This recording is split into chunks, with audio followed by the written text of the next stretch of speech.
llegamos al ecuador del encuentro con una mesa redonda compuesta por dos empresas, dos casos de éxito que han apostado por procesos de innovación abierta utilizando la inteligencia artificial. Ellos son Facebook y Lucía. Escuchamos en primer lugar a Miguel Santos. Él es director tecnológico en el área de investigación y desarrollo de Facebook. ¿Qué tal? Un aplauso, por favor.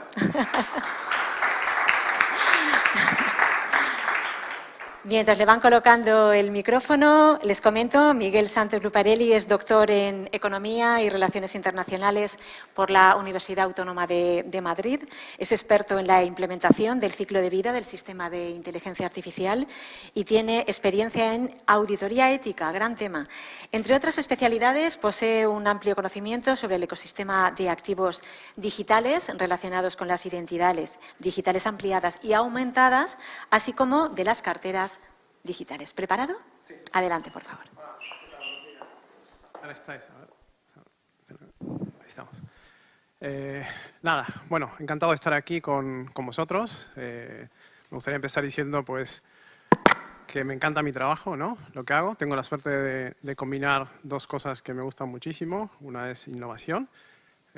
Prácticamente, pues, implica resolver muchos problemas, ¿no? Y casi diría de manera pues, muy habitual, ¿no? Por semanas o meses, ¿no? E inteligencia artificial, ¿no? Por suerte tengo esa posición, ¿no? Vale, Facebook, comentaba Román hace un rato, pues que 2012 había sido el boom de inteligencia artificial. Facebook es resultado de ese boom también, nació en 2012. El objetivo es utilizar inteligencia artificial pues, para facilitar, digamos, el proceso de onboarding de clientes de manera remota, ¿no? Utilizando la verificación digital de la identidad y haciendo una comprobación de la prueba de vida para evitar fraudes, ¿no? Coincide, como comentaba Román, con el auge de un tipo de redes neuronales que son idóneas para procesar las imágenes y así es como ha nacido Facebook, ¿no? Hoy por hoy está presente pues eso, 25 países, ¿no? 250 clientes y una retención del 95% de los clientes que tenemos en cartera, ¿sí? Fundamentalmente banca y con mucha presencia en Latinoamérica, ¿sí? Ahora vamos a ir un poco a lo que me toca hacer día a día, ¿vale? Os voy a contar un poco cómo nos van surgiendo los problemas y cómo los vamos resolviendo, ¿no? Una de las cosas que comentaba Román hace un rato, ¿no? Que decía que digamos, los modelos fundacionales, digamos, a ver, ¿cómo explicarlo, no? Es decir, para mí lo que hoy por hoy están haciendo los modelos fundacionales de cara a las empresas es optimizar los procesos en los que en algún momento se utilizan seres humanos, por ejemplo, para optimizar un código, para optimizar, procesar textos, etcétera, ¿no? En nuestro caso en concreto aún no lo estamos implementando, no obstante es una vía abierta, ¿vale? Pero vamos, que yo creo que el día de mañana pues, probablemente se pueda empezar a utilizar en mayor medida. Bien, vamos a lo nuestro, ¿no? Como decía, Facebook hace verificación de identidad, ¿no? Entonces hacemos un selfie y con ese selfie se hace una comparación biométrica y luego se hace una prueba de vida, ¿sí? Generalmente el problema de la comparación biométrica prácticamente es un problema resuelto desde el punto de vista de precisión, ¿no? No obstante, de vez en cuando surgen algunas necesidades, por ejemplo, de mejorar las precisiones en algunos sectores de la población, ¿no? Y esto va alineado con la necesidad de resolver problemas de sesgo de cara a tener una inteligencia artificial ética y responsable, ¿no? Y por otro lado, de cara de las, de las pruebas de vida, pues estamos expuestos a algún tipo de ataques, ¿no? La gente que intenta vulnerar el sistema de onboarding y trata de impersonarse como de la persona y conseguir pues, algún beneficio, ¿no? Entonces, tenemos la suerte de que, como comentaba Román también,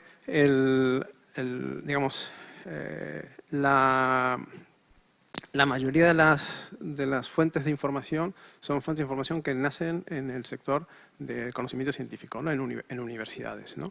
¿Qué pasa? Las universidades suelen publicar, suelen hacer que esos conocimientos estén abiertos y eso nos permite a nosotros tener acceso a ese tipo de tecnología, si bien luego hay que procesarla, al menos tenemos una primera parte resuelta, ¿no?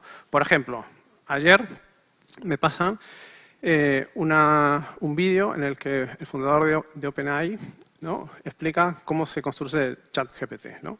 Román decía que es difícil de entender, yo con modestia, es decir, lo veía y decía, wow, qué guay, ¿no? Es decir, qué fácil parece, ¿no? Obviamente es más complejo, ¿no? Es decir, requiere un cierto expertise para procesar esos modelos, ¿no? Pero la cuestión es que van y lo dicen, y lo muestran, y te dicen, mira, tiene este componente, luego tiene este, luego tiene este, luego tiene este, aquí hago esto y esto, utilizo este dato. De hecho, los datasets, muchos de esos datasets son abiertos, no todos, obviamente, porque algo tendrán propiedad, pero muchos de esos datasets son abiertos. La tecnología que utilizan es tecnología que está disponible. Si yo quiero utilizar la tecnología que emplea ChatGPT, sin la parametrización que utiliza ChatGPT, por ejemplo, podría hacerlo. Es decir, está ahí, está publicado. Con más o menos una modificación, está disponible, ¿no? Entonces, desde el punto de vista de innovación, partimos con esa ventaja, de que ese conocimiento está disponible. Claro, hay que saber aprovecharlo e implementarlo, ¿no? Pero está ahí, ¿no? En ese sentido, eso, como decías, es una ventaja, ¿no? Entonces, nosotros cuando tenemos un problema que tenemos que resolver con inteligencia artificial, ¿no?, lo primero que hacemos es una búsqueda del estado del arte, ¿no? Generalmente en el entorno universitario, ¿no?, ver qué es lo que está pasando. Por ejemplo, para haceros una idea, ¿no?, en nuestro sector pues hay ciertos centros, digamos, de investigación que son referentes a nivel mundial en temas de biometrías, ¿no? Entonces, pues podemos tener Madrid, Galicia, un centro en Francia, Italia, Suiza, Alemania, tal. Estoy hablando a nivel europeo, ¿no? Estoy dejando fuera de este ámbito Estados Unidos, ¿no? Entonces, surge un problema, primero que se hace es buscar el estado del arte o bien contactar con cualquiera de estos centros de investigación, ¿no? Si el centro de investigación no tiene acceso a esa información, o mejor dicho, conoce cómo resolver ese problema, pero no es experto, pues te deriva a otro problema, a otro centro, ¿no? Pensad que cada uno de esos centros, en definitiva, actúan como silos, ¿no?, de información. Una de las cosas que se habla cuando hablamos de innovación y de innovación abierta es intentar romper los silos que hay de información, ¿no? Pues cada uno de esos centros actúan como silos de información. De hecho, antes de trabajar en el sector tecnológico, estuve trabajando también en el sector industrial, ¿no? Y conozco las dos caras, digamos, las dos dimensiones del problema, ¿no?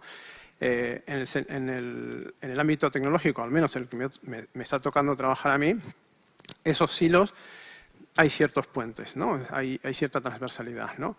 En industria es más difícil encontrar esa transversalidad porque existe ese concepto de que el dato es algo muy valioso y es cierto, ¿no? Y entonces el conseguir esa cooperación, que muchas de estas iniciativas que estamos comentando hoy van en esa línea, ¿no? Conseguir esa cooperación para que ese dato pues se pueda aprovecharse más allá del silo en el que está trabajando, pues ¿cómo es? Resulta más complejo, ¿no? Como decía en el sector industrial. Bueno, decía, entonces, cada uno de estos silos tienen cierta expertise y recurrimos a esos silos, resolvemos el problema.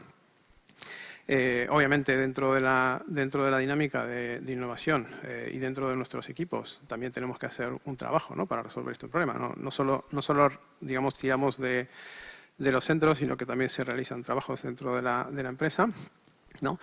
Y en ese sentido, pues contamos con, como decía, datos. La mayoría de los datasets son de fuentes abiertas. Por otra parte, también podemos construir nuestros propios datasets, siempre para complementar los existentes. Luego, algo que nos ha resultado bastante, digamos, que al mismo tiempo es una amenaza, pero que también es una ventaja, es la opción de poder contar con la generación de input sintético, ¿no? Esto, de nuevo, también va un mensaje hacia la industria, ¿no? En la industria, muchas veces, tratar de entrenar este tipo de modelos si no tenemos suficientes datos, pues resulta muy complejo, ¿no? Hace poco estaba hablando con una industria gigante y cuando hablábamos de qué modelos de inteligencia artificial estaban implementando, estábamos hablando de modelos de regresión logística, es decir, algo muy básico, ¿no?, en el que solo es decir, solo pueden emplear ese tipo de modelos, ¿no? Debido a que con los datos que tienen, pues que mucho más no pueden hacer, ¿no? Entonces, decía, la disponibilidad de dataset, la generación de input sintético, y esto va en línea, conocéis muchos, a vosotros habéis oído hablar del deepfakes, ¿no? De la generación de imagen sintética, ¿no? Eso para nosotros es una amenaza porque puede vulnerar el sistema, pero a su vez es una ventaja porque nos permite esa capacidad de generar input sintético que nos ayuda a mejorar nuestros datasets, ¿no? Por otro lado, también dentro de nuestro ámbito, pues contamos con challenges, con congresos en los que exponen, además de exponer sus avances, también construyen sus propios datasets y publican cuáles son sus resultados, ¿no? Y cómo resuelven los problemas, ¿no? De forma tal que eso nos ayuda a nosotros también a, digamos, a captar ideas de ese entorno, ¿no? Y luego está el proceso que sucede dentro de la empresa propiamente dicha, ¿no? Más allá de lo que podemos aprovechar del estado del arte, está lo que nosotros podemos hacer dentro de la empresa, ¿no? Y en ese sentido, en FacePay operamos con una metodología que supongo que algunos las conoceréis, ¿no? Que es por tribus, ¿no? Es una metodología que implementó Spotify, si mal no recuerdo, ¿no? En el que nosotros tenemos esa estructura de silo, digamos, bueno, estructura de silo, una vertical, ¿no? Y luego, que vendría a ser, por ejemplo, cada uno de los productos con los que estamos operando, ¿no? Y luego una transversalidad, que se llaman capítulos, ¿no? En las que tenemos expertos en cada una de las fases digamos, del ciclo de vida de un algoritmo, ¿no? Imaginaros que un algoritmo surge, como comentaba Román, ¿no? Sí, por los datos. Luego tenemos el preprocesamiento de los datos, la construcción del algoritmo, la evaluación y luego la retroalimentación del algoritmo, ¿no? Cada uno de esos pasos opera gente que es experta en cada una de esas áreas, ¿no? Y entonces la transversalidad lo que nos permite es que esas personas puedan dar soporte a cualquiera de las verticales, cualquiera de los hilos, y así se consigue esa innovación abierta, ¿no? Porque, pues eso, ¿no? Es decir, el experto de IA da soporte a cualquiera de los hilos, ¿no? En los que está trabajando, o cualquiera de las verticales con las que estamos trabajando, ¿no? Eso por un lado. Y en cuanto a... vale, perdón. Vale. Tengo 10 minutos. Vale, pues nada. Pues entonces voy a coger chuletas, ¿vale? Si no os importa. He ido más rápido de lo que pensaba. Eso es guay. A ver si me estoy dejando algo de lado.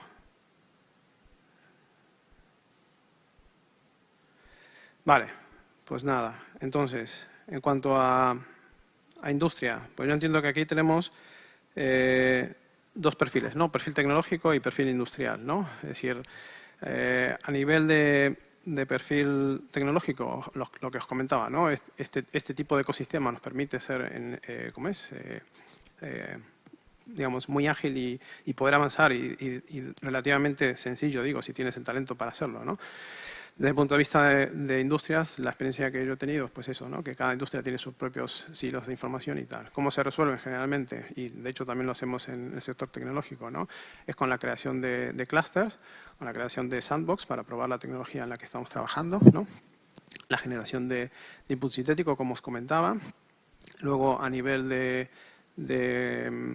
compartición de datos, pues contamos con, por ejemplo, iniciativas tipo la de Gaia X, ¿no? Que es una iniciativa a nivel europeo que permite, digamos, compartir datos, construir clústeres sobre algún tipo de problema y compartir esos datos de forma tal que puedas, por ejemplo, hospitales, ¿no? Tenemos un problema con este tipo ¿cómo es? Para interpretar cierto tipo de imágenes. Bueno, pues cuentan con un clúster específico para ese tipo de cosas, ¿no? Y yo creo que poco más en cuanto a industria. Entonces, ¿va a pasar? Vale.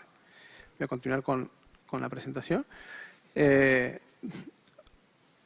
Os voy a describir cómo es el proceso de onboarding, ¿vale? Para que os hagáis una idea de todos los desafíos que tenemos, ¿no? Es decir, uno cuando va a hacer el onboarding, pensar que tenemos que hacer una verificación de identidad de manera remota y no asistida, ¿no? Con lo cual tenemos que asumir que la persona que está delante es quien dice ser, ¿no? Y que, no obstante, aunque en el 99% de los casos la gente que lo hace de manera amigable, o sea, lo hace de manera honesta, siempre hay gente que intenta cometer fraude, ¿no? en este tipo de operaciones, ¿sí? En ese sentido, lo primero que se hace es una captura de las imágenes de los DNIs y de los selfies, y un selfie, ¿no? Y con eso se lanza toda una serie de modelos basados en IA para análisis de imagen, ¿no? Entonces, se analiza la imagen del selfie, se hace una comparación biométrica, para ello se emplean técnicas de extracción de características de las imágenes, ¿no? Y luego se compara si esas características corresponden con, por ejemplo, la imagen del DNI, si es un caso de una verificación, o con la imagen de una base de datos, si es un caso de una autenticación, ¿no? En la que yo previamente me he dado de alta en una base de datos y quiero saber si estoy dentro de esa base de datos y estoy autorizado para entrar en el sistema, ¿no?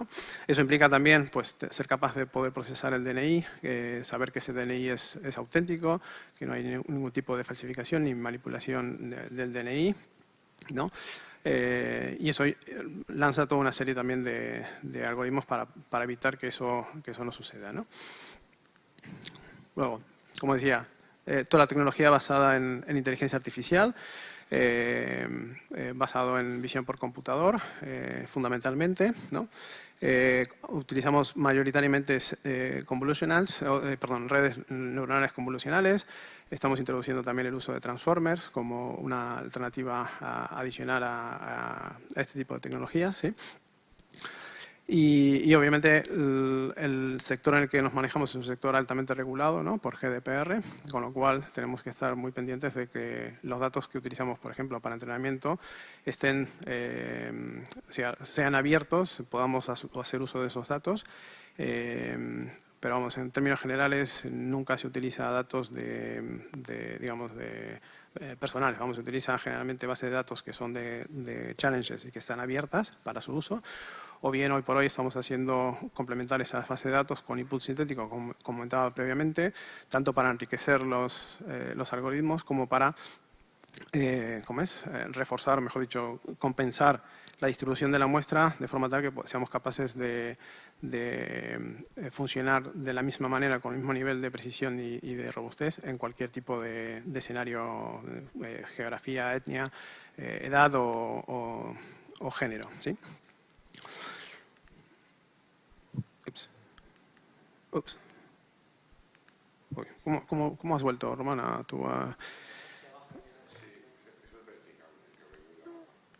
Nada, bueno. Creo que la he liado, ¿eh?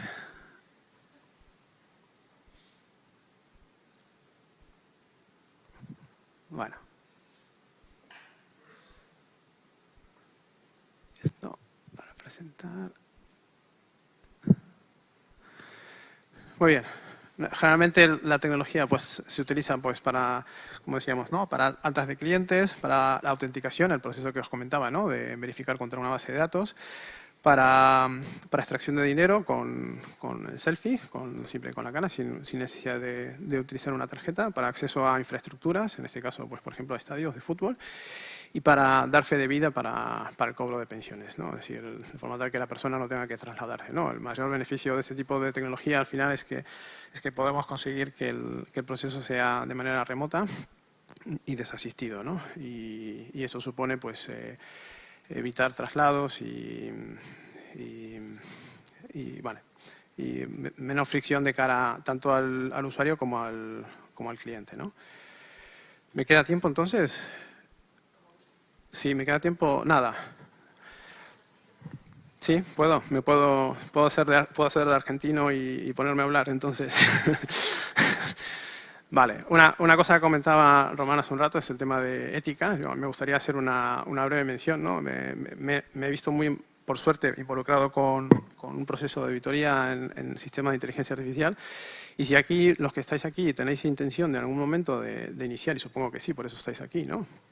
Alguna iniciativa relacionada con inteligencia artificial, tenéis que tener presente que llegará un momento en el que la inteligencia artificial va a estar regulada de la misma manera que está regulada el diseño de un producto, ¿no? Es decir, ya sabéis que si queréis fabricar un producto y venderlo donde sea, hoy por hoy tenéis que trabajar con un marcado CE del producto, ¿no?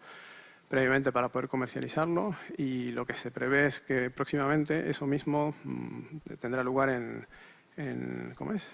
En productos generados o digamos, productos basados en inteligencia artificial, ¿no? Hoy por hoy los avances en ese sentido digamos, el avance de la regulación a nivel europeo está de alguna manera contenido porque, es decir, ya estaba lista para salir en enero de este año, ¿no? Es decir, a punto estaban de sacar digamos, la nueva regulación. De hecho, España tendrá un sandbox para probar y para construir ese mercado CE, ¿no? Ese proceso que iba a estar operativo ahora mismo se va a atrasar hasta final de año, ¿no? Debido a que han entrado en escena los modelos fundacionales, ¿no? ¿Por qué? Pues porque resulta muy complejo. Todavía no se sabe cuáles van a ser las consecuencias de la implementación de esos modelos. Pensad que nosotros, por ejemplo, cuando nos auditaron o cuando nos auditan un modelo, lo que nos hacen es, ven desde que todo el ciclo de vida, desde la captura del dato, la preparación del algoritmo, la evaluación, luego la toma de decisión, ¿no? Cada uno de esos datos tiene un responsable y hay que hacer un seguimiento de que todo eso cumpla con ciertos requisitos, ¿no? Un minuto, vale. Entonces, al entrar estos modelos que cogen datos de un montón de fuentes abiertas, ¿no? Claro, eso rompe un poco el esquema, ¿no? Resulta muy difícil regular esa actividad. Y dos, el impacto que van a tener ese tipo de interacción con la inteligencia artificial es muchísimo mayor que el que puede tener, por ejemplo, un modelo como el que comentaba Román, ¿no? de un full stack, ¿no? Con una tarea, lo que ahora se considera narrow en inglés, bueno, es decir, es una tarea sencilla, ¿no? Es decir, simple. Bueno, pues estás para eso. Es un problema acotado, ¿no? Con lo cual resulta relativamente más sencillo saber qué es lo que va a tener, qué consecuencias va a tener. No obstante, los modelos fundacionales pues tienen una capacidad de generar cierto impacto en la sociedad mucho mayor y por ese motivo, pues hoy por hoy la Unión Europea está debatiendo a ver cómo resolver ese problema. Pero tener presente que hagáis lo que hagáis en temas de inteligencia artificial, tenéis que ser conscientes de que llegará un momento en el que habrá que certificar el producto, ¿vale? Y con esto yo ya estoy, ¿sí? Vale, gracias. Gracias. Nuestro segundo ponente en este panel de éxito es Carlos Pérez Ruiz, CTO de Lucía. Por favor, Carlos, un aplauso, por favor, para Carlos. Te van a colocar ahora, ¿verdad que sí? Una diadema, la tengo por aquí. ¿Tienes otra por allí? Vale. Para que se te escuche perfectamente.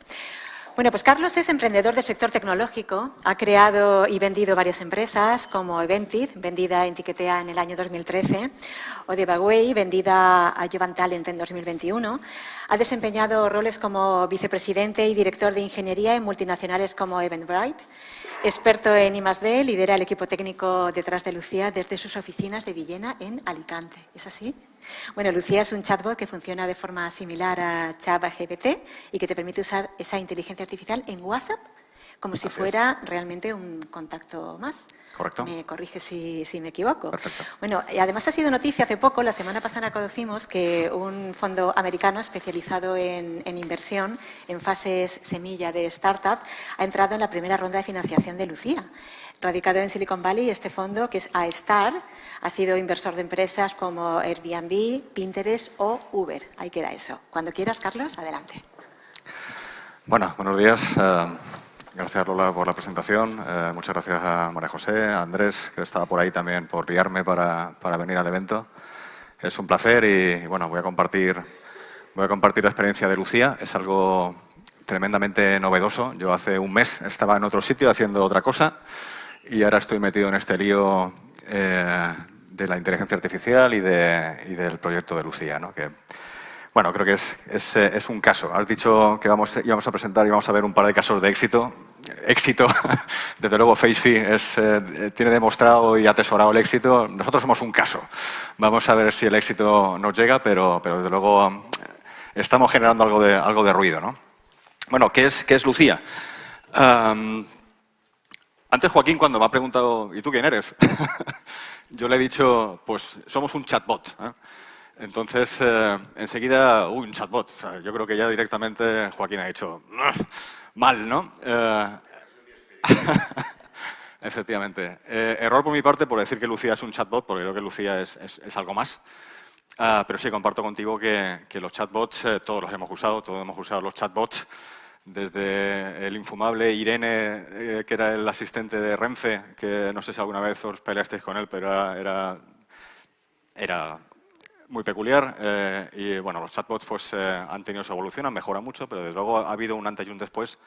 Y ese antes y un después ha sido el cambiar de la versión de software 1.0 a la versión de software 2.0 aplicado a esto, ¿no? Creo que hay varios puntos de conexión con la ponencia extraordinaria que ha hecho Miguel Ángel. Entonces, bueno, Lucía sería un frontend, sería el ejemplo que ha puesto Miguel Ángel de una aplicación frontend y que estamos aprovechando una oportunidad que se nos brinda hace apenas unos meses, que fue cuando la empresa OpenAI, propietarias de GPT y toda la tecnología de GPT, decide abrir los APIs y hacerlos públicos y que los desarrolladores pudiéramos entrar a juguetear y a generar aplicaciones con ella, ¿no? Bueno, pues Lucía, el eslogan que tenemos es superpoderes para la gente, ese sería nuestro lema y es cierto que aunque seamos un frontend, aunque seamos un producto que se crea encima de otros productos, creo que aporta algo muy original y es la accesibilidad.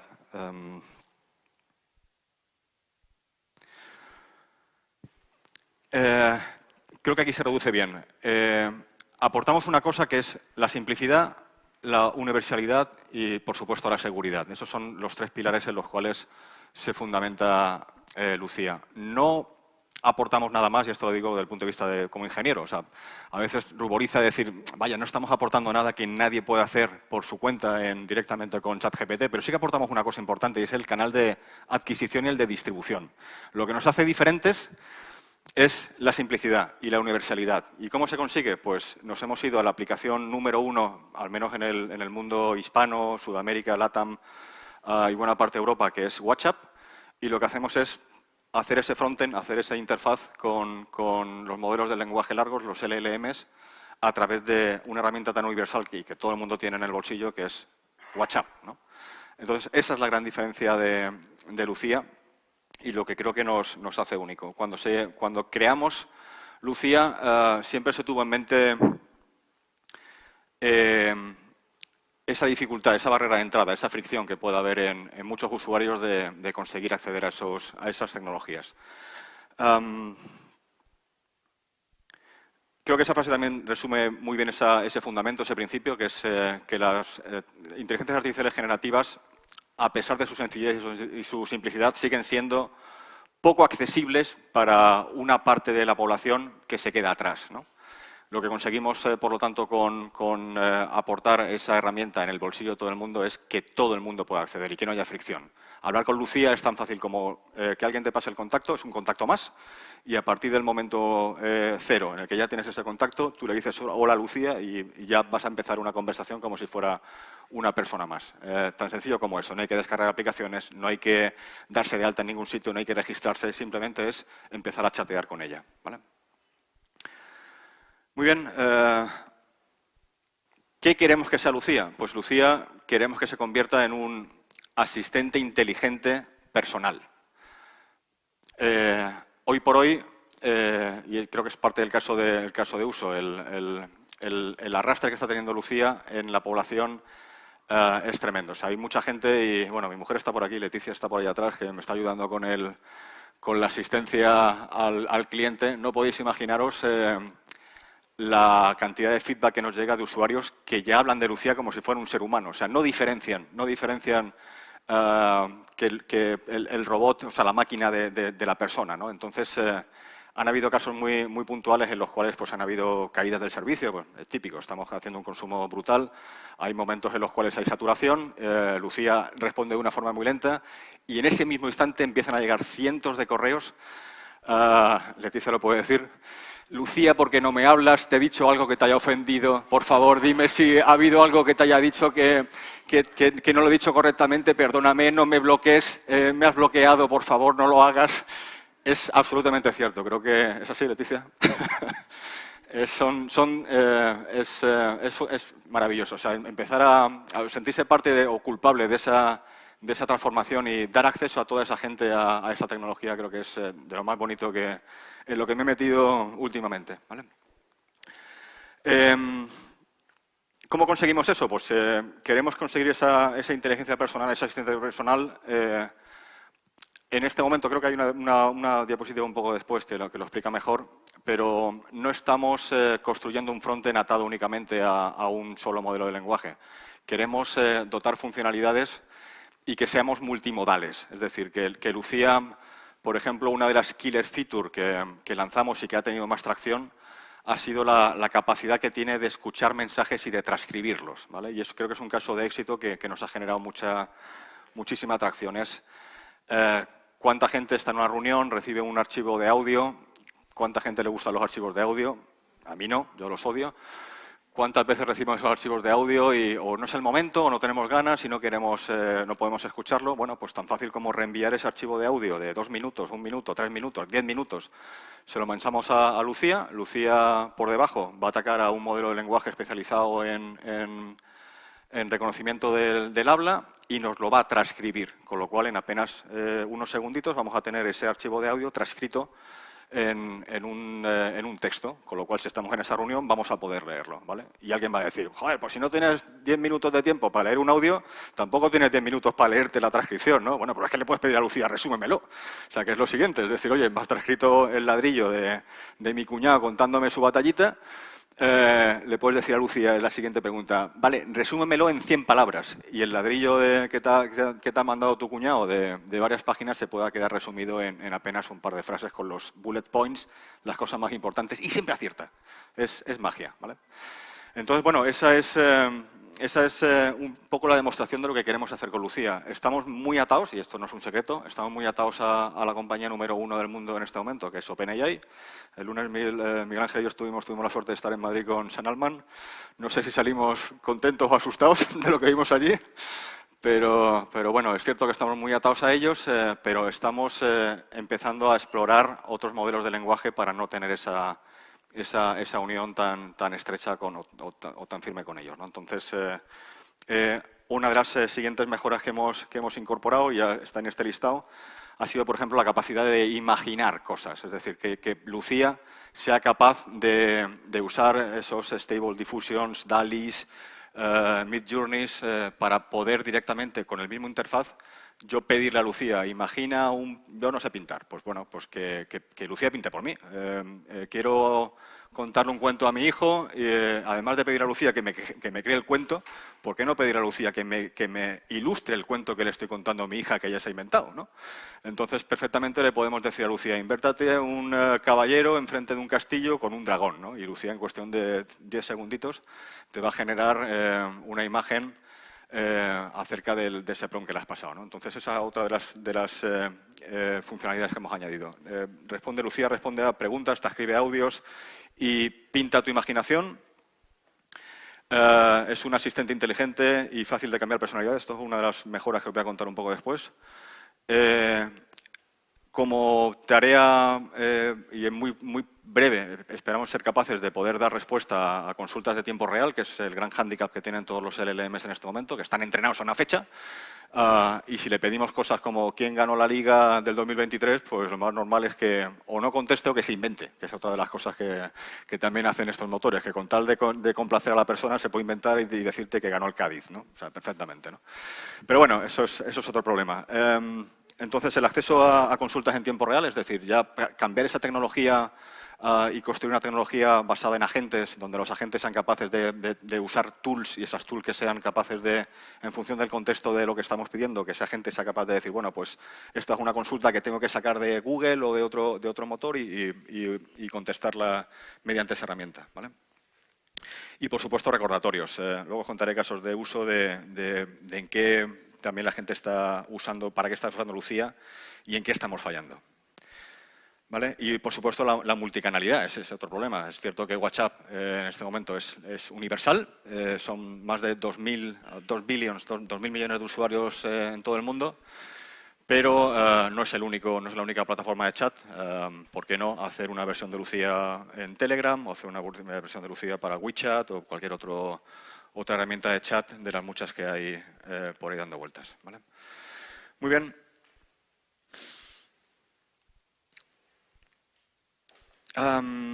Casos de uso. En esta diapositiva quería aprovecharla para contaros algunos de los casos de uso y que creo que son bastante bonitos. Son todos reales. El caso primero, y esto fue uno de los casos de uso que nos animó a empujar el proyecto y a traerlo en el momento en el que estamos ahora. Nos contaron, nos pasaron feedback de una enfermera que usaba a Lucía para traducir a sus pacientes, a un paciente en concreto que era ucraniano, rumano, no recuerdo ahora, y estaba usando Lucía para grabar y para entender y traducir lo que estaba diciendo esta persona, ¿vale? A ver, todos sabemos que eso existe desde hace años. Todos sabemos que Google Translator está ahí desde hace 5 años, 10 años, ¿no? Pero esta mujer, esta enfermera, no lo sabía.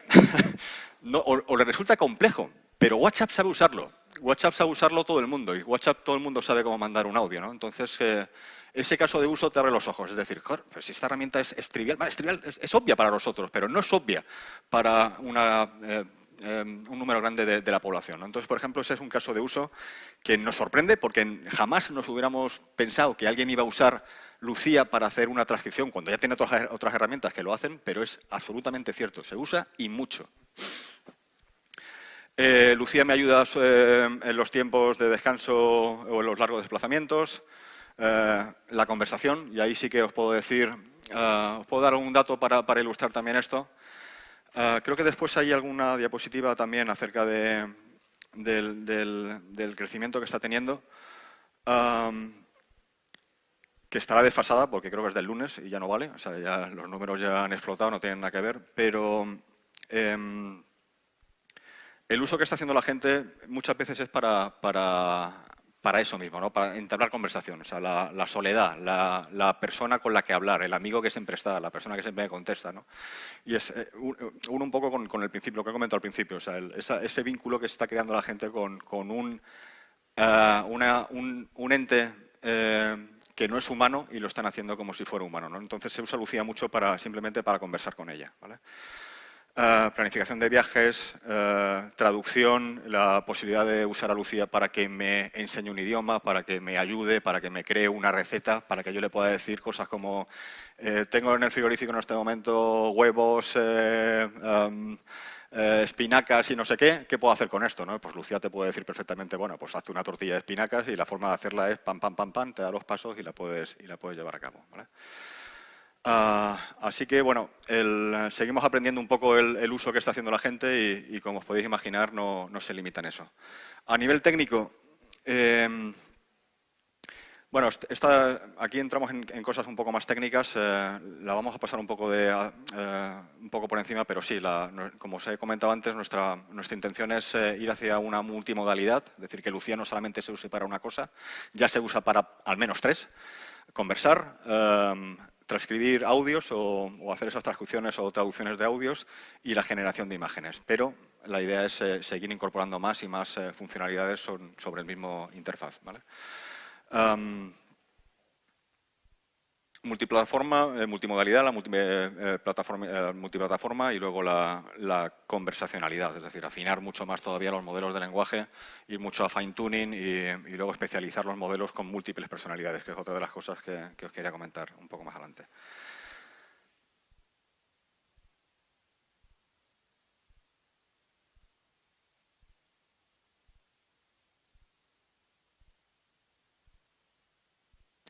Vale, ¿y qué es lo que ha pasado en estos 60 días? Como os digo, bueno, Lucía no existía hace 60 días, hace apenas 2 meses que arrancamos el proyecto y la verdad es que estamos bastante abrumados con la repercusión que está generando.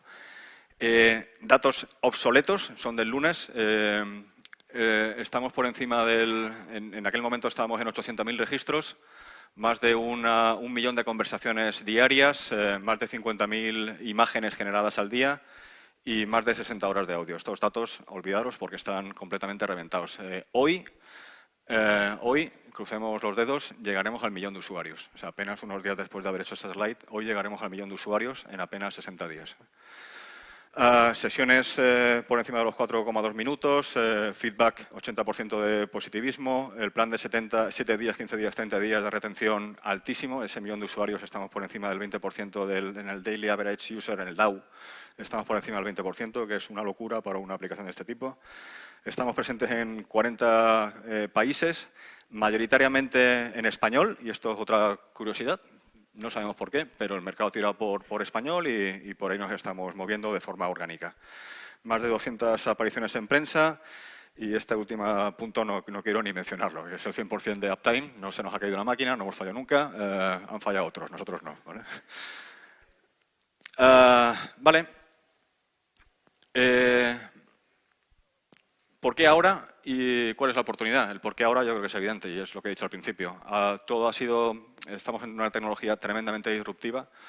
Hemos tenido la suerte de aprovechar esa apertura de esas APIs por parte de esta empresa para poder crear la plataforma y lo que hemos hecho ha sido simplemente aprovechar esa oportunidad y crear ese frontend. La oportunidad es tremenda.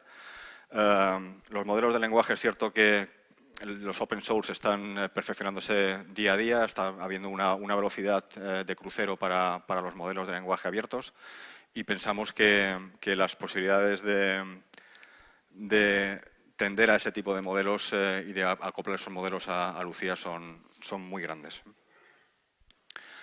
La oportunidad de mercado, ya lo he comentado también, es una oportunidad tremenda, más de 3.000 millones de usuarios de WhatsApp y Telegram combinados, más de 330 millones de usuarios en el mercado español y entre los 25 y los 45 años como target potencial de uso de la aplicación, más de 120 millones de usuarios. ¿Vale? Bueno, aquí es un poco diferenciación nuestra frente a los inversores, frente a los competidores y poco más. Ya me quedan un par de diapositivas más. Esta es absolutamente bullshit. Esto es solamente para que los inversores flipen y saquen la billetera y nos paguen dinero. Y es el tiempo en conseguir el millón de usuarios. ¿Vale? Quedaros, por favor, con los dos últimos. De lo que serían para ilustrar el hype, para ilustrar un poco el momento tan loco que estamos viviendo con los modelos de inteligencia artificial. Y es que Netflix tardó 3,5 años en llegar al millón de usuarios. Facebook tardó 10 meses en llegar al millón de usuarios y nosotros hemos tardado 60 días en llegar al millón de usuarios. Evidentemente, ChatGPT tardó solamente 5 días. Pero bueno, por favor, es bullshit. Quedaros con esos dos del final. Y algo está pasando con la IA, algo está trayendo la IA que nos está volviendo a todos locos y nos está haciendo pivotar de una manera increíblemente rápida. ¿Vale? Y bueno, poco más. Esto es Lucía, estos somos los creadores de la plataforma. Estamos gente, sobre todo Álvaro, que viene de un ex Amazon. Álvaro viene de ser el responsable de suscripciones de Prime, de todo el programa de Prime de Amazon, o sea que es el responsable de que paguemos las suscripciones de Prime en Amazon. Bueno, Javier Andrés, por lo tanto, es un tío, una persona muy puesta en cómo crear un producto, como es en el caso de Lucía, de la nada. Javier, bueno, creo que es un referente en España en el mundo del emprendedurismo. Él fue el fundador de Tiquetea. Mi conexión con él fue porque yo le vendí mi empresa a Javier, o sea que por ahí viene la relación. Entonces, bueno, Álvaro, por lo tanto, es la persona encargada del marketing, del producto. Javier es la persona encargada del marketing y de las relaciones con VCs. Y yo, pues, me ha tocado bailar con la parte técnica y llevo la responsabilidad técnica del proyecto. ¿Vale? Pero bueno, poco más que esto. 2 personas más nos están ayudando a nivel de ingeniería.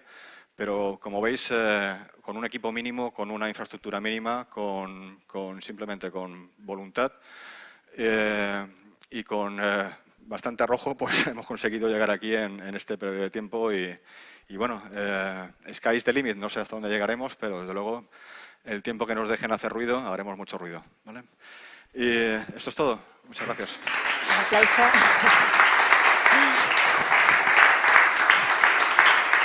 Muchas gracias Carlos. Interesante sin duda exposición. No te vayas, quédate conmigo y le voy a pedir también a Miguel que me acompañe porque tenemos tiempo para un pequeño debate, tenemos algunas preguntas. ¿Sí? Vamos a intentar, bueno, dar unos cuantos titulares, ¿qué os parece? Con vosotros, con vuestras opiniones de protagonistas, ¿vale? ¿Disparo? ¿Sí? De acuerdo. Bueno, en primer lugar, yo quería saber cuáles creéis que son, cada uno me da su opinión, cuáles creéis que son los principales beneficios reales, estamos hablando, de la innovación abierta en el campo de la inteligencia artificial. ¿Quién empieza? Miguel. Venga, tú. He quedado asombrado con la, ¿cómo es? Con la implementación que habéis hecho. Enhorabuena, que he quedado asombrado con la implementación que habéis hecho. Gracias, enhorabuena. Venga. Bueno, pues luego vas tú. Pero innovación abierta. Beneficios de la innovación abierta. Yo ya tengo cierta edad. Tuve la suerte de vivir el boom de las .com en el 90 y pocos. De hecho, la primera empresa que monté fue con apenas 20 añitos y veo mucha similitud, mucho paralelismo, es muy obvio. O sea, el momento disruptivo que se vivió en el 96-97 es muy parecido al momento disruptivo en el que estamos ahora. Si me permitís, este es aún mucho más bestia que aquel. Yo creo que este va a ser todavía más salvaje que el que se vivió a finales del 90 con la explosión de Internet. Pero veo mucho paralelismo y una de las cosas que hicieron grande Internet en aquel momento era que todo era abierto. Recordar, los que por aquel momento usamos los navegadores, que todos aprendimos a hacer HTML yéndonos al Netscape, había una ventana que ponía View Source y de repente, ¡boom!, pues todo el código fuente de la página web estaba ahí y no habían secretos. Todo el mundo podía ver el código fuente con el que estaba hecha la página web y todo el mundo podía copiarlo y hacerse su propia versión de la página web. Era un ejemplo maravilloso de mundo abierto, de tecnología abierta. Me encantaría ver eso también en este momento. O sea, me encantaría que todo ese momento fantástico que se vivió con el momento disruptivo de la llegada de Internet se pueda vivir también con el de la inteligencia artificial. Soy un poco escéptico porque es cierto que empezó muy bien. Empezaron todas estas empresas, OpenAI y todas estas, Miguel Ángel lo sabe bien, empezaron con un enfoque muy open source, todo era abierto, todo... Sus fuentes eran los papers, como antes hemos comentado, pero los descubrimientos los volvían a aportar a la comunidad. Pero es cierto que creo que se está pivotando mucho ahora un modelo más cerrado y me preocupa que se pueda perder por la parte de las grandes empresas esa orientación inicial. Queda todavía la posibilidad de que las iniciativas open source puedan tomar ese relevo, ¿no? Pero me encantaría volver a ver esa sencillez que teníamos en el 90 con el principio de Internet en este momento tan especial. Miguel. Por mi parte, yo creo que el titular sería fuera silos, ¿no? Y en lo que habíamos comentado al principio, en nuestro caso más concreto, ¿no? Ese fuera silos pasa por ese estado del arte que está disponible para utilizarlo, ¿no? Y más orientado a lo que estamos viendo hoy y a que es inevitable hoy por hoy no hablar de ChatGPT, ¿no? Y de todas las implicaciones que tienen en nuestra sociedad. Yo diría que el fundamental, el motivo por el que está tan abierto y hay tanta interacción y han conseguido tanto y lo han impulsado, de hecho, ¿no? Es el aprendizaje por refuerzo, ¿no? Que es una técnica que es en la que se basan este tipo de modelos para mejorar, ¿no? Porque hoy por hoy trabajan, y para mí ese es el concepto de digamos, cómo rompen esos puentes, ¿no? ¿Qué diferencia hay entre un modelo y otro, ¿no? en estos hilos de información, ¿no? La clave en el crecimiento de este tipo de tecnología está en que exista ese aprendizaje por refuerzo, ¿no? Cada vez que nosotros interactuamos con esa tecnología, estamos de alguna manera dando algún tipo de feedback, y ese feedback lo están utilizando. Entonces, desde el punto de pensar, ¿por qué está tan abierto, ¿no? ¿Por qué de repente yo puedo acceder a esta tecnología que es gratis, ¿no? Bueno, no lo es, pero en su momento hubo una época en la que había cierta... bueno, hay algunas soluciones que sí lo son, ¿no? Bueno, pero vamos, ¿por qué? Pues porque cada vez que nosotros interactuamos con estas tecnologías estamos mejorando el sistema, ¿no? Y eso es, para mí, la clave en, digamos, cómo se construye ese concepto de Open Innovation en la inteligencia artificial de hoy día, en la que utilizábamos nosotros, pasaba por el estado del arte, en la de hoy por hoy ChatGPT y compañía, es esa, ¿no? Es aprendizaje por refuerzo. Interesantes reflexiones. Y en vuestra opinión, ¿cuáles son los desafíos o barreras, vamos a llamarlo como queramos, más importantes, realmente las más destacadas, a la hora de implementar con éxito la innovación abierta en proyectos de inteligencia artificial? Miguel. Sí. Sí, bueno, yo creo que lo fundamental es el miedo a ¿cómo decirlo?, a que me lo copien, ¿no? Creo yo. Pues lo que os comentaba al principio, en el momento en que me tocó hablar con vosotros, ¿no? Es decir, ChatGPT, OpenAI, pues lo ha presentado. Ha dicho, yo lo hago de esta manera, ¿no? ¿Por qué lo hacen? Primero, por este concepto que comentábamos, ¿no? No tienen miedo. Segundo, porque es caro. Tercero, porque no cualquiera lo puede hacer, ¿no? Entonces, aunque yo te diga, mira, para conseguir esto tienes que hacer esto y esto, y te lo digo abiertamente, porque sé que en última instancia o bien o no tienes la capacidad para hacerla, o si tienes la capacidad para hacerla, de alguna manera me aprovecharé de tus experiencias, ¿no? Porque no creáis que entre ellos no comparten cierto conocimiento, ¿no? Ya sea con el talento propiamente dicho o incluso los resultados que obtienen uno y otro, ¿no? Se van copiando, se van haciendo. Hoy por hoy, por ejemplo, la lucha entre estas tecnologías pasa por a ver quién tiene el modelo más potente pero más pequeño, ¿no? Es decir, si nos vamos hace poco escuchaba a este hombre, Yann LeCun, que es el gurú, digamos, de Meta, ¿no? Diciendo, esto no es para tanto. Es decir, si comparamos la cantidad de información que necesitan estos modelos para aprender a decir una frase, la casa de Saussure, por ejemplo, comparada con lo que necesita un niño, es que es inmenso. Es decir, no son tan listos, ¿no? No obstante, sin embargo, es que están teniendo un impacto muy significativo en la sociedad. Yo lo he probado, he hecho muchos de estos tests con la tecnología de ChatGPT y es impresionante, ¿no? Alucinan también, yo creo que... En cuanto a dificultades o barreras que puedo ver en el corto plazo para la implantación de proyectos de este tipo, nos preocupa a todos la regulación. O sea, tenemos pánico a la regulación porque es cierto que ahora esto hay que regularlo, estamos todos de acuerdo que hay que hacer algún tipo de regulación, pero me da mucho miedo que hayan entrado los políticos a regular este tipo de cosas, porque creo que tenemos todos experiencia de cosas en el pasado que bueno, pues se han regulado de cualquier manera y al final ha sido peor el remedio que la enfermedad. Entonces, el tema de la regulación es para mí un problema y bueno, el tema del talento, como ha dicho Miguel Ángel, es muy triste que no estemos ni siquiera en el listado en ese listado que ha mostrado él de empresas con inversión. Por lo tanto, si no hay inversión no hay talento y no podemos tener gente. Y seguiremos con la fuga de cerebros y seguiremos sufriendo el que el talento bueno de aquí pues acabe trabajando en empresas norteamericanas o asiáticas, ¿no? Entonces, bueno, para mí ese es el gran problema. Intentar no convertirnos únicamente en frontends, sino también en gente de infraestructura y que seamos capaces de aportar valor ahí. Claro que sí. Adelante. Comparto lo que acabas de comentar y tal. Creo que la regulación es fundamental. En ese sentido, si el que tiene interés en ese tipo de temas, de todas las regulaciones que he observado en relación con inteligencia artificial, me gustaría destacar la iniciativa del Reino Unido, que de hecho el título es Pro Innovation, ¿no? Para el desarrollo de la inteligencia artificial.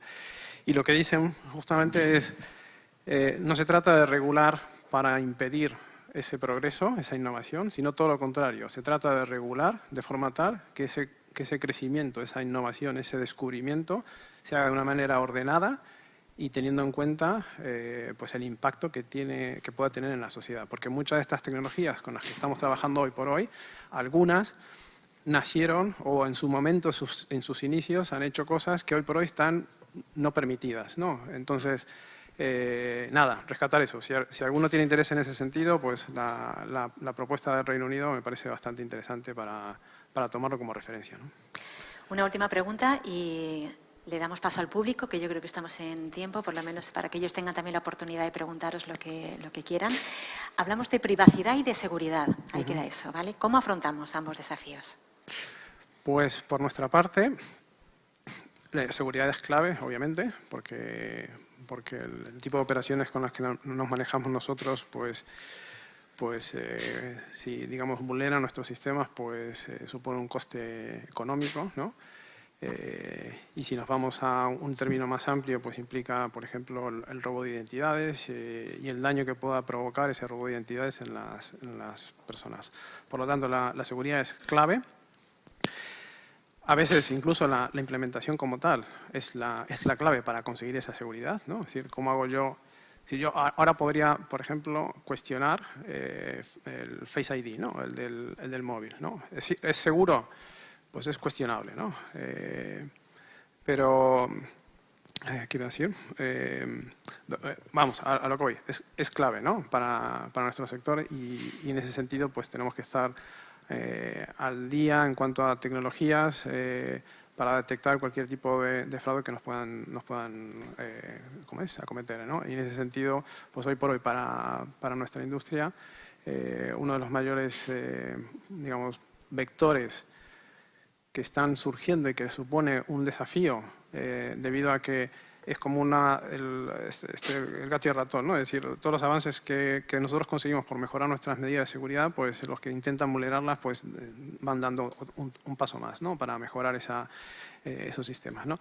Y en cuanto a privacidad, en nuestro caso es la generación de input sintético, ¿no? Y en ese sentido yo soy muy partidario de explorar esa alternativa, ¿no? A lo largo de mi carrera en IA, que ya llevo unos cuantos años, ¿no? Yo creo que empecé pues también en 2012, 2013, una de las grandes dificultades con las que me he encontrado siempre es la obtención de los datos, ¿no? En nuestro caso en concreto, por ejemplo, en FaceFi, la limitación está asociada a GDPR, pero también está asociada a la disponibilidad, por ejemplo, acordaros que os comentaba, ¿no? De los challenges y los congresos, etcétera, ¿no? ¿Qué pasa? Conseguir esos datos para esos challenges resulta costoso, ¿no? Entonces ya digamos, llega un momento en el que no se terminan de actualizar esas bases de datos, ¿no? Y entonces tenemos que recurrir a generación de input sintéticos, ¿no? Entonces yo insisto en que esa es una vía en la que trabajar y que probablemente, no sé si eso es así, pero probablemente quienes estén construyendo hoy por hoy los modelos de fundacionales, pues de alguna manera tiren de ese input sintético, sobre todo porque tienen unos grandes problemas a la hora de, digamos, de cumplir con los requerimientos en cuanto a privacidad, ¿no? De los datos. Carlos. Sí, me vas a permitir que lea una cosa a tu pregunta de cómo se abordan los desafíos en privacidad y seguridad. Claro. Os leo. El papel de los datos en la innovación abierta y la inteligencia artificial es fundamental, ya que los datos son el combustible que alimenta muchos de los modelos y algoritmos de inteligencia artificial. En la innovación abierta, los datos son una fuente importante de información para el análisis y el descubrimiento de los patrones, lo que puede llevar a nuevas ideas y soluciones innovadoras. Suscribimos, ¿no? Eso es Lucía, ¿no? Sí. Sin embargo, el uso de los datos también plantea desafíos importantes en términos de privacidad y seguridad. Los datos personales son valiosos y pueden ser utilizados de manera malintencionada si no se protegen adecuadamente. Por lo tanto, es importante abordar estos desafíos mediante el uso de técnicas, herramientas de privacidad y seguridad de los datos. Y nos da soluciones. Una forma de proteger los datos y abordar los desafíos de la privacidad es mediante el uso de técnicas de anonimización de datos que eliminan información identificada de los conjuntos de datos, además de la implementación de medidas de seguridad robustas para la transferencia, almacenamiento y procesamiento de los datos y proteger la privacidad y seguridad de los datos. Me lo acaba de contestar Lucía. Bueno, un aplauso para Lucía, yo creo, ¿no? Vamos, es que se lo merece, vamos. Sí, y ahora le dirá, resúmemelo en 100 palabras. Sí, por favor. Bueno, pues Lucía resumiría en 100 palabras, que lo suscribo también. Los datos son fundamentales para nosotros. O sea, el futuro de nuestra empresa, el entender el uso que hacen los usuarios de nuestro servicio y la mejora de nuestros servicios se basan de los datos que recopilamos de ellos. Sin ellos no hay progreso, no hay futuro. Pero es cierto que tenemos que ser muy cuidadosos con el origen de esos datos y la confidencialidad y la seguridad de esos datos, ¿no? Entonces, la técnica de anonimización es la que usamos nosotros. Estamos moviendo 1 millón de chats al día por 2, o sea, el millón de ida y el millón de vuelta, 2 millones de chats al día. Eso es oro, pero no puedo almacenarlo. Y si lo almaceno tendría que ser de forma anónima, de forma temporal y con el fin de clusterizarlo para después simplemente sacar vectores y patrones para en lo antes posible borrar esos datos, ¿no? En el caso nuestro lo hacemos de esa forma, ¿no? Es decir, mantenemos los datos anonimizados en el momento entran, diariamente se clusterizan, se entienden, se catalogan las conversaciones para entender cuánta gente pregunta cosas de medicina, de acompañamiento, de psicología, bla, bla, bla. Alimenta nuestra estadística y después los datos son eliminados, ¿no? Entonces es una fórmula que hemos encontrado para mantener, contestando a tu pregunta, mantener la confidencialidad de los datos y el anonimato de los datos y al mismo tiempo aprovecharnos nosotros como empresa para entenderlo mejor. Estamos llegando casi al final, pero tenemos tiempo para alguna pregunta. ¿Os animáis? ¿Sí? Perfecto. 2 por aquí. Hola, ¿qué tal? Yo soy Curro Monzó, desarrollo software. Y bueno, con lo que tu exposición, tengo a Lucía hace una semana. Gracias. Vale, la pregunta, bueno, se me ha ocurrido una cosa con lo que tú me has dicho. Tú has dicho que usáis una API, habéis llegado a un acuerdo con OpenAI. Sí, sí, sí. Y a través de su API haces lo que haces, o parte de lo que haces, ¿no? Sí. Vale, eso quiere decir que yo ahora hago un chatbot, interacciono con Lucía y puedo usar, a fin de cuentas, esa API. ¿Entiendes lo que digo? Que si tú podías hacer tu propia Yo hago un Lucía. chatbot, no, yo hago un chatbot, ahora desarrollo un chatbot que va a interactuar con Lucía. Ah, que ponerlas a hablar entre ellas. Yo voy a interactuar con Lucía, le voy a pedir algo, me lo va a devolver y yo lo uso en vez de usar OpenAI. Perfectamente posible. La gente de OpenAI va a estar muy contenta porque cada vez que haya un tráfico de conversación ellos cobran. O sea que... Muy bien. Yo también. Sí. O sea, Espero. Ese experimento ya se ha hecho. O sea, poner a hablar chatbots entre sí Es lícito hacer esto, ¿no? Es una forma de entrenar los modelos incluso, ¿no? Poner a pelear modelos entre sí para sacar fallos y errores, ¿no? Sí, lo digo porque usar OpenAI no lo conocía. Es fácil, es libre. Sí, OpenAI es la empresa detrás de ChatGPT. ChatGPT es el producto que usa sus modelos. Antes de ChatGPT existían los GPTs. ChatGPT lo que es un interface más amigable y más fácil de usar que el que teníamos hace 2 años, que era un poco farragoso de usar, era muy técnico. Lo que consiguió ChatGPT ha sido el hacer muy sencillo el dialogar, o sea, convertir en un real chat la experiencia con GPT. Aparte de ese producto, que es tan fácil como entrar en la página web y tienen planes de pago de $20 mensuales o algo así para usarlos. Sí, lo uso. Lo uso. Fenomenal. Al margen de eso tiene otro producto que es el GPT API, o sea, todos son los APIs y con esos APIs los desarrolladores podemos hacer esa interacción por detrás. O sea, podemos atacar esos modelos de lenguaje por detrás, nos ponen unas cuotas, nos cobran unas tarifas increíblemente caras por usar ese servicio y nosotros construimos nuestra herramienta con esas llamadas API, ¿no? Entonces el producto que estoy usando yo o estamos usando Lucía son los APIs de GPT. Una pregunta más, por favor. Vamos a darle la oportunidad a otra persona y luego continuamos, si no, en el café, ¿de acuerdo? Que si no nos vamos un poquito de tiempo. Gracias. Muy brevemente. Sí, me acabo de registrar ahora mismo, ya tenéis un usuario más para llegar al 1.000.000, ya queda uno menos. Y uniendo con lo que acabas de decir de que os cobran dinero, pues me ha saltado la pregunta de ¿y cómo ganáis dinero? Porque claro, yo me he registrado gratis, no me habéis pedido la tarjeta de crédito, entonces si estáis pagando por usar las APIs a OpenAI o a futuro, ¿cuál sería el modelo de negocio de Lucía? Vale, cruzaremos ese puente cuando lleguemos a ese río. De momento estamos quemando dinero. Quemando es una palabra creo que muy acertada. Estamos quemando mucho dinero del Silicon Valley, o sea, es dinero de los americanos. Estamos quemando y estamos en una fase de crecimiento. Cobrar, por supuesto. Nuestros competidores, cuando llegamos al mercado ya habían competidores. Godinabox, Teddybot, habían otros competidores que ya estaban posicionados, pero ellos desde el minuto 1 te daban 15 o 20 mensajes gratuitos y a partir de ahí paywall y mete la tarjeta de crédito, $5 y a partir de ahí sigues usándolo.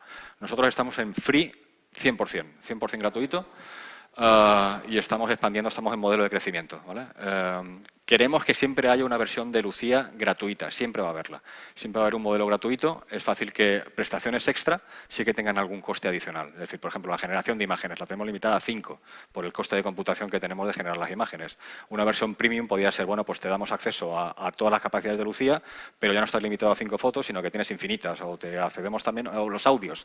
A lo mejor en vez de tener capacidad de mandar 10 audios, tienes infinitos, ¿no? Entonces, esa sería la monetización, pero estamos en fase burning money, no quieras saber cuánto. Bueno, pues hasta aquí este encuentro Somos Conecta. Gracias de verdad a todos los ponentes. Ha sido un placer escuchar. Ha sido un placer estar aquí en directo con vosotros. Y bueno, tenemos ahora oportunidad en el café, que os invito a todos, de charlar un poquito más, ¿de acuerdo? Un placer. Gracias. Gracias.